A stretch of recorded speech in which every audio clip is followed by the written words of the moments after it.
ರಾಮ ಮಂತ್ರವ ಜಪಿಸೋ ಏ ಮನುಜ, ರಾಮ ಮಂತ್ರವ ಜಪಿಸೋ.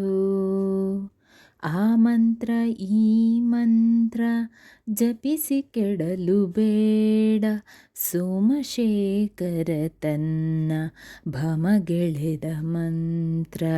ರಾಮ ಮಂತ್ರವ ಜಪಿಸೋ ಏ ಮನುಜ, ರಾಮ ಮಂತ್ರವ ಜಪಿಸೋ.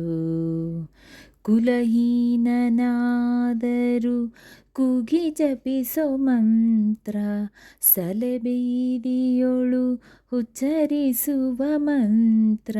ಹಲವು ಪಾಪಂಗಳ ಹದಗೆಡಿಸುವ ಮಂತ್ರ, ಸುಲಭದಿಂದಲೇ. ಪೂರ್ತಿ ವಿಡಿಯೋಗಾಗಿ ಕೆಳಗಡೆ ಇರುವ ಲಿಂಕನ್ನು ಕ್ಲಿಕ್ ಮಾಡಿ ವೀಕ್ಷಿಸಿ.